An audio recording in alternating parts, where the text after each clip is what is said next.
ರಾಜ್ಯ ರಾಜಕಾರಣದಲ್ಲಿ ಮಾತ್ರ ಅಲ್ಲ, ದೇಶದ ರಾಜಕಾರಣದಲ್ಲೂ ಕೂಡ ರಾಜ್ಯದಲ್ಲಿ ನಡೆದಿರುವ ಪೆನ್ ಡ್ರೈವ್ ಪ್ರಕರಣ ಹೆಚ್ಚೆಚ್ಚು ಸದ್ದು ಮಾಡ್ತಾ ಇದೆ. ಇದರ ನಡುವೆ ಸಂಸದ ಪ್ರಜ್ವಲ್ ಇನ್ನೂ ಕೂಡ ಬೆಂಗಳೂರಿಗೆ ಕಾಲಿಟ್ಟಿಲ್ಲ. ರಾಜ್ಯ ರಾಜಕಾರಣದಲ್ಲಿ ಪೆನ್ ಡ್ರೈವ್ ಸುಂಟರಗಾಳಿ ಜೋರಾಗಿ ಬೀಸ್ತಾ ಇದ್ದು, ಸಂಸದ ಪ್ರಜ್ವಲ್ ರೇವಣ್ಣಗೆ ಅಸಲಿ ಸಂಕಷ್ಟ, ಅಸಲಿ ಆಟ ಈಗ ಶುರು ಅನ್ನೋಂಗಾಗಿದೆ. ಪ್ರಜ್ವಲ್ ರೇವಣ್ಣ ವಿರುದ್ಧ ಕೊನೆಗೂ ಕೂಡ ಅತ್ಯಾಚಾರದ ಕೇಸ್ ದಾಖಲಾಗಿದೆ.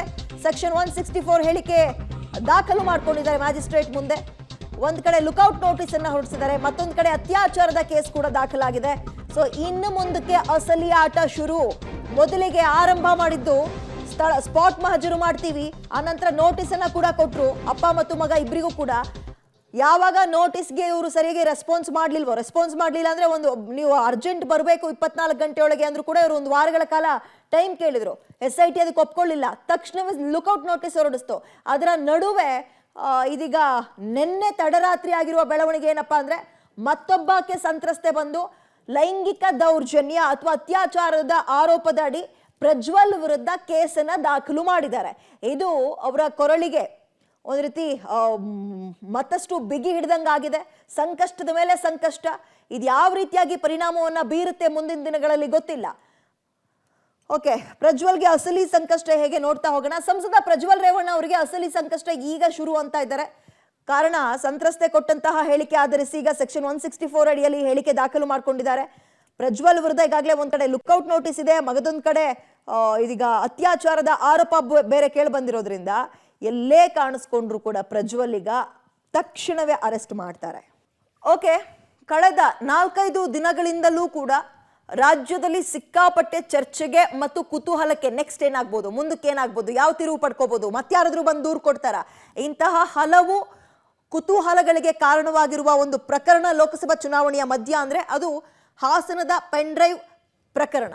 ಪೆನ್ ಡ್ರೈವ್ ಪ್ರಕರಣದಲ್ಲಿ ಪ್ರಜ್ವಲ್ ಅವರು ಮತ್ತು ಅವರ ತಂದೆ ಇಬ್ರು ಸಿಗಾಕೊಂಡಿದ್ದಾರೆ.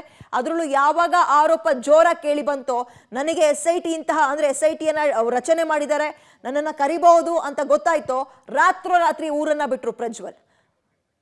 ಹೆಚ್ಚಿನ ಡೀಟೇಲ್ಸ್ ನಮ್ಮ ಪ್ರತಿನಿಧಿ ನರಸಿಂಹಮೂರ್ತಿ ನೀಡ್ತಾರೆ.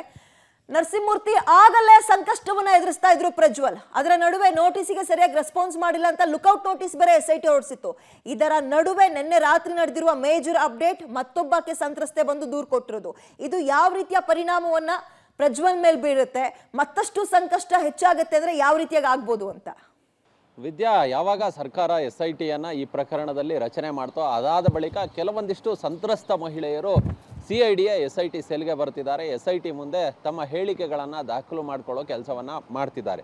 ಆರಂಭದಲ್ಲಿ ಪ್ರಜ್ವಲ್ ರೇವಣ್ಣ ಹಾಗೂ ರೇವಣ್ಣ ಅವರ ತಂದೆ ಮೇಲೆ ಹೊಳೆನರಸೀಪುರ ಠಾಣೆಯಲ್ಲಿ ದಾಖಲಾಗಿದ್ದಂತಹ IPC ಸೆಕ್ಷನ್ 354 ಅಡಿ ಲೈಂಗಿಕ ದೌರ್ಜನ್ಯದಡಿ ಪ್ರಕರಣ ಏನು ದಾಖಲಾಗಿತ್ತು, ಅದನ್ನು ಹೊರತುಪಡಿಸಿ ಇದೀಗ ಸಂತ್ರಸ್ತ ಮಹಿಳೆಯರ ಹೇಳಿಕೆಯನ್ನು ಆಧಾರವಾಗಿಟ್ಕೊಂಡು CID ಠಾಣೆಯಲ್ಲಿ IPC ಸೆಕ್ಷನ್ 376 ಅಂದರೆ ಅತ್ಯಾಚಾರ ಪ್ರಕರಣದಡಿ ಇದೀಗ FIR ಅನ್ನು ದಾಖಲು ಮಾಡಿಕೊಂಡಿದ್ದಾರೆ. ಅಲ್ಲಿಗೆ 2 FIRಗಳು ದಾಖಲಾಗಿದ್ದಾವೆ ಅನ್ನೋ ಮಾಹಿತಿಗಳು ಲಭ್ಯವಾಗ್ತಿದೆ. ಇದರ ನಡುವೆ ನಿನ್ನೆ ಗೃಹ ಸಚಿವರು ಹೇಳಿದಂತೆ ಪ್ರಜ್ವಲ್ ರೇವಣ್ಣ ಅವರ ಪತ್ತೆಗೆ ಲುಕ್ಔಟ್ ನೋಟಿಸ್ ಸಹ ಹೊರಡಿಸಲಾಗಿದೆ ಅನ್ನೋ ಮಾಹಿತಿಯನ್ನು ಹೇಳಲಾಗ್ತಿದೆ. ಅಂದರೆ ಎಲ್ಲ ವಿಮಾನ ನಿಲ್ದಾಣಗಳು ಮತ್ತು ಬಂದರುಗಳಿಗೆ ಈತ ಏನಾದ್ರು ಕಂಡು ಬಂದರೆ ಈತನನ್ನು ವಶಕ್ಕೆ ಪಡೆದುಕೊಂಡು ಒಪ್ಪಿಸಿ ಅನ್ನೋ ನಿಟ್ಟಿನಲ್ಲಿ ಲುಕ್ಔಟ್ ನೋಟಿಸನ್ನು ಸಹ ಹೊರಡಿಸಿದ್ದೀವಿ ಅನ್ನೋ ನಿಟ್ಟಿನಲ್ಲಿ ಗೃಹ ಸಚಿವರು ಹೇಳ್ತಿದ್ರು. ಇದರ ಜೊತೆಗೆ ನಿನ್ನೆ ಸಂಜೆ ಓರ್ವ ಸಂತ್ರಸ್ತ ಮಹಿಳೆ, ಅಂದರೆ ನಿನ್ನೆ ಈ ಹೊಳೆನರಸೀಪುರ ಠಾಣೆಯಲ್ಲಿ ದಾಖಲಾಗಿದ್ದಂತಹ FIR ಸಂಬಂಧ ಆ ಪ್ರಕರಣದಲ್ಲಿ ಸಂತ್ರಸ್ತ ಮಹಿಳೆ ನ್ಯಾಯಾಧೀಶರ ಮುಂದೆ CRPC 164 ಅಡಿ ಹೇಳಿಕೆಯನ್ನು ಸಹ ಆಕೆ ದಾಖಲು ಮಾಡಿಕೊಂಡಿದ್ದಾರೆ. ಅಲ್ಲಿಗೆ 3 ಸಂಕಷ್ಟಗಳು ಒಂದೇ ಕಡೆ. ಪ್ರಕರಣದಲ್ಲಿ ಕಾನೂನಿನ ಕುಣಿಕೆ ಏನಿದೆ ಇದನ್ನ SIT ಅಧಿಕಾರಿಗಳು ಬಿಗಿ ಮಾಡ್ತಾ ಹೊರಟಿದ್ದಾರೆ. ಇವತ್ತು ಇವರು ಒಂದಷ್ಟು ಕೋರ್ಟ್ನಲ್ಲಿ ಬೆಳವಣಿಗೆಗಳಾಗಬಹುದು ಅನ್ನೋ ಹಿನ್ನೆಲೆಯಲ್ಲಿ ಒಂದಷ್ಟು ನಿರೀಕ್ಷಣಾ ಜಾಮೀನಿಗೆ ಅರ್ಜಿಯನ್ನು ಸಹ ಹಾಕೊಂಡಿದ್ದಾರೆ. ಈ ನಡುವೆ ವಿಚಾರಣೆಗೆ ಹಾಜರಾಗೋದಕ್ಕೆ ಟೈಮನ್ನು ಸಹ ಕೊಟ್ಟಿದ್ದಾರೆ. ಆದರೆ SIT ಅಧಿಕಾರಿಗಳು ಟೈಮ್ ಕೇಳಿದ್ರು ಸಹ ಟೈಮನ್ನು ಕೊಟ್ಟಿಲ್ಲ. ಹೀಗಾಗಿ ಪ್ರಜ್ವಲ್ ರೇವಣ್ಣ ಇವತ್ತು ಫಾರಿನ್ನಿಂದ ಬೆಂಗಳೂರಿಗೆ ಆಗಮಿಸಿ ವಿಚಾರಣೆಗೆ ಹಾಜರಾಗ್ತಾರ ಅಂತೇಳಿ ಕಾದು ನೋಡಬೇಕಿದೆ. ಈ ನಡುವೆ SIT ಅಧಿಕಾರಿಗಳು ತಮ್ಮ ಕಾನೂನು ಪ್ರಕ್ರಿಯೆಯನ್ನು ಬಿಗಿಗೊಳಿಸ್ತಾ ಹೊರಟಿದ್ದಾರೆ. ವಿದ್ಯಾ, ಸ್ಟೇ ವಿತ್ ಮೀ, ನಾನು ನಿಮ್ಮನ್ನ ಮತ್ತೆ ಸಂಪರ್ಕಕ್ಕೆ ತಗೊಳ್ತೀನಿ. ಇದೀಗ ತಾತ್ಕಾಲಿಕವಾಗಾದ್ರೂ ರಿಲೀಫ್ ತಗೋಬೇಕು ಅಂತ ಅಪ್ಪ ಮತ್ತು ಮಗ ಇಬ್ರು ಕೂಡ ಸರ್ಕಸ್ ಮಾಡ್ತಾ ಇದ್ದಾರೆ.